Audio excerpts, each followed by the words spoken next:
Bonjour à toutes les étoiles, nous allons parler de Chayei Sarah. Les étoiles savent le secret de la vie. Parce que là où elles sont, elles savent exactement le secret de la vie. Et le grand secret de Sarah et Ménou, c'est qu'elles savaient également le secret de la vie. Sarah et Ménou, donc la matriarche Sarah, détenait tous les secrets de la vie. C'est la seule matriarche dont nous descendons tous.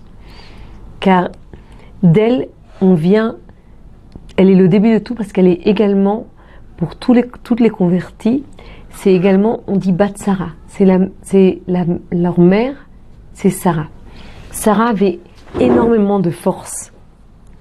C'est la première juive du monde et c'est elle qui est le plus grand exemple pour nous toutes. Et la force de Sarah, c'était d'être associée à la vie. La preuve, c'est que cette paracha s'appelle Chayei Sarah. On va traduire la vie, on pourrait presque traduire les vies de Sarah, la vie de Sarah, alors qu'en fait, c'est le départ de Sarah. Sarah, depuis cette paracha-là, ne sera plus en vie. Mais ce qu'elle laisse en nous, c'est cette inspiration de vie et de transmission de vie. Et on va voir pourquoi elle est si liée à la vie. D'abord, c'est la première croyante en un Dieu unique. Au même titre que Abraham, beaucoup de midrash viennent et nous expliquent que Abraham est le premier à avoir découvert et à avoir propagé le nom du Dieu unique, mais également Sarah, puisque Sarah, le midrash vient et dit que au même titre que Abraham convertissait les hommes, Sarah convertissait les femmes. Donc forcément, Sarah a également découvert Dieu. D'ailleurs, on sait très bien, chacune d'entre nous qui est déjà mariée, c'est très bien qu'une véritable femme influence toujours un peu son mari. Donc forcément, même si c'est pas écrit dans le texte, elle l'a influencé, elle lui a dit waouh, c'est sûr, moi aussi je l'ai rencontré, ce Dieu unique. Tu as raison, il n'y a qu'un Dieu unique dans ce monde. Et c'est la première femme qui vient en Israël. On dit toujours que Abraham est le premier homme à être venu en Israël, c'est vrai, mais la première femme à être venue en Israël, c'est Sarah. Donc c'est la première à aller vers la sainteté. Et c'est elle également qui décide de renvoyer Agar, donc Agar qui est la mère d'Ishmaël, parce que elle sait qu'il va avoir une mauvaise influence sur Yitzhak. Et Dieu vient et dit à Abraham, écoute Sarah, tout ce que Sarah te dit, écoute-la. Et là, Rashi vient et nous dit que Sarah était plus grande en prophétie que Abraham. Donc vraiment, Sarah est liée. La prophétie finalement, c'est être lié à Dieu et savoir ce que Dieu veut dans ce monde-là. Ce qu'on attend d'un prophète, c'est qu'il nous guide dans ce qu'on doit faire. Aujourd'hui, malheureusement, on n'a plus de prophète. Mais Sarah, en quoi elle était prophète? Elle était capable de voir dans les instants de vie qu'est-ce que Dieu veut. Et ça, c'est la plus grande prophétie. On souhaite vraiment, vraiment que la prophétie revienne. Et donc, comment on peut apprendre également les qualités de Sarah? On va apprendre ça par le chemin de Rivka. Le Midrash vient et dit que lorsque Rivka est venue dans la tente de Sarah, 3 choses sont revenues. Et quand ces 3 choses-là sont revenues, alors Yitzhak a été consolé. Quelles sont ces choses-là? La première chose, c'est la bénédiction dans la pâte. La seconde chose, c'est les bougies qui étaient allumées de Shabbat à Shabbat. Et la dernière chose, c'est la nuée de la présence divine qui était au-dessus de la tente de Sarah, qui est également revenue. Maintenant, toutes ces choses-là ont une très forte symbolique dans notre vie. La Rabbanit Yemima Mizrahi, elle vient, elle dit que pour atteindre ces 3 niveaux-là, ce qu'il faut, c'est être comme Rivka et donner. Donner énormément, donner le plus possible. Donner et à Eliezer, donc le serviteur d'Abraham, et également à ses chameaux. Donc vraiment, ne pas se limiter à donner un petit peu, mais donner le plus qu'on peut. Celles qui peuvent donner, qui ont la force de donner, qui ont les moyens de donner, qu'elles donnent. Dieu leur rendra toujours. Et il leur rendra dans la bénédiction dans leur maison. Et comment on voit la bénédiction dans leur maison? La première bénédiction, c'est la bénédiction dans la pâte. En fait, ce qui se passe, c'est que lorsqu'on mange, et il y avait un très beau livre qui s'appelait « Les nourritures affectives ». On mange, on se remplit de quelque chose. On va se remplir de cette pâte qui a été faite avec amour et qui a été faite avec des intentions de nous construire, ou Dieu préserve avec le contraire. On dit que les chassidim ont toujours une tzedaka dans la cuisine. Pourquoi? Pour pouvoir mettre la tzedaka avant de préparer chaque repas, même si c'est quelque chose d'infime, de mettre la tzedaka pour qu'il y ait des bonnes énergies dans la nourriture. Il y a énormément d'histoires là-dessus, des familles entières qui ont été sauvées, etc., etc. Donc en tout cas, mettre des intentions positives, même mettre une tzedaka avec une petite pièce à chaque fois qu'on veut préparer quelque chose, et comme ça, on rentre des bénédictions dans la nourriture. Mais la nourriture, c'est également donner à l'autre, le nourrir affectivement, le remplir affectivement. On peut nourrir quelqu'un par la parole, par un sourire, par des choses extrêmement simples, mais chaque personne, pour grandir, a besoin d'être nourrie. La deuxième chose, c'est la bougie qui est allumée de Shabbat en Shabbat. Maintenant, la bougie, ça veut dire quoi? La bougie, c'est la lumière. C'est être lumineuse pour ceux qui nous entourent. Encore une fois, là, Ravanit Yemima Mizrahi dit que les 2 moments les plus importants de la journée pour une mère, c'est le matin, quand son enfant il part à l'école, qu'elle le quitte avec un grand sourire, et quand il revient de l'école, qu'elle l'accueille avec un grand sourire, et quand il va dormir, qu'elle lui dise bonne nuit, qu'elle fasse Shema Israël avec lui, et qu'elle le fasse avec un grand sourire. Parce que c'est les moments que l'enfant va retenir, c'est les moments de transition. Ça va l'aider à passer les transitions, ce dont on a beaucoup de mal, et dans notre corps, et dans notre âme à faire, c'est les moments de transition. Et ces moments de transition, quand ils sont faits avec de la lumière, alors ça nous aide à les passer de façon plus facile, à passer à la transition de façon plus facile. Donc, en tout cas, il est extrêmement important d'être d'abord lumineuse dans sa maison. La chose la plus difficile pour une femme, c'est d'être heureuse dans sa maison. Alors là, chacune doit faire preuve d'imagination et savoir qu'est-ce qui va la rendre heureuse dans sa maison quand elle sent qu'elle n'est pas assez heureuse. Ça peut être mettre de la musique, ça peut être lire un bon bouquin, ça peut être inviter une copine à un café, ça peut être inviter les copains des copains, inviter la famille, énormément de choses, mais surtout, il est extrêmement important qu'une femme soit heureuse dans sa maison parce que ce dont les enfants se rappellent, c'est l'ambiance, c'est une atmosphère. Et ça, c'est vraiment la lumière de la maison, c'est la luminosité.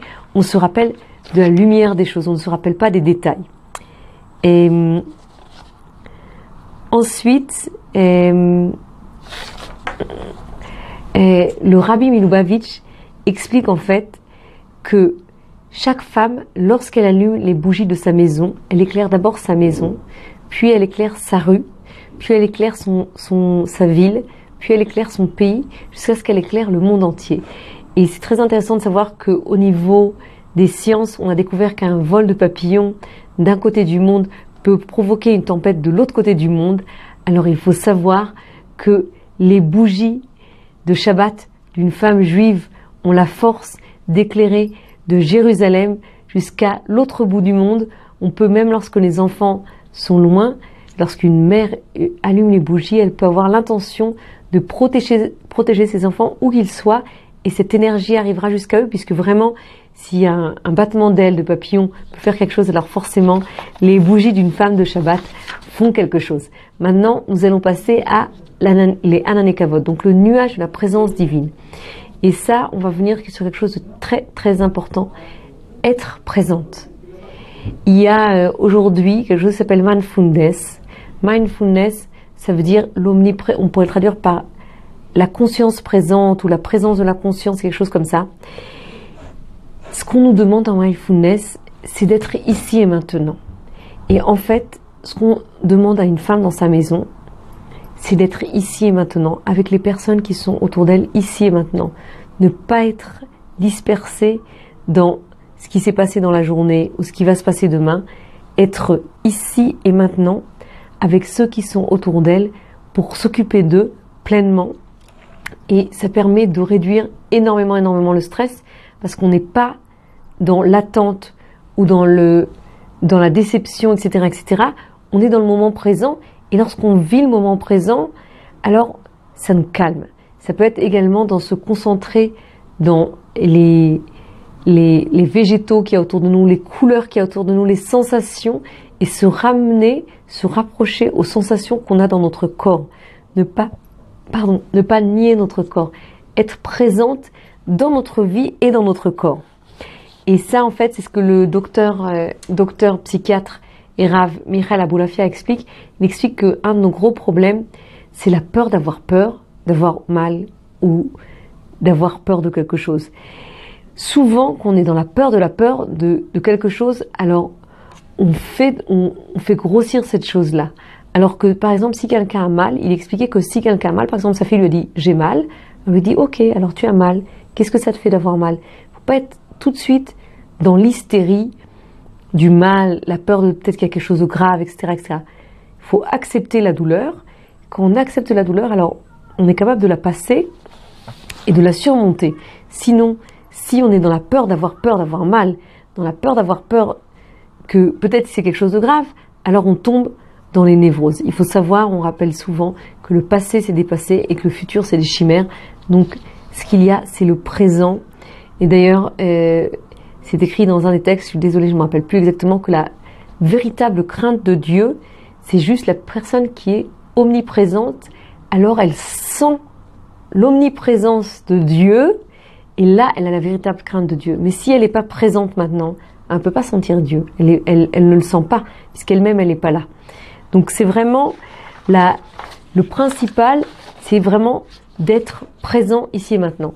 On va continuer avec l'explication de Rabbi Nathan dans le Likutei Halachot, où il explique qu'il est écrit Vayi chaye Sarah mea shana ve'esrim shana ve'sheva shanim shnei chaye Sarah. Et donc la vie de Sarah fut 100 ans, 20 ans et 7 ans, c'est les années de la vie de Sarah. Donc la répétition des années, beaucoup de commentateurs ont interprété cette répétition qui est une redondance vraiment très très grande. Et en fait, il explique que l'essentiel de la plénitude, c'est de commencer à chaque fois de nouveau à vivre. Même lorsqu'on vieillit, on doit être à nos propres yeux jeunes, comme si on n'avait encore rien fait. Et ça, c'est le secret de la jeunesse éternelle, pas tout forcément dans le corps, mais forcément dans le cœur, quand on sait qu'on a quelque chose de nouveau à apporter au monde, qu'on n'a encore rien fait, on peut encore commencer, et qu'on vient juste de commencer, et pas cette idée où on a déjà tout fait, on a déjà tout vu, on peut plus rien apporter, on n'a plus rien à faire. Ça, c'est la vieillesse.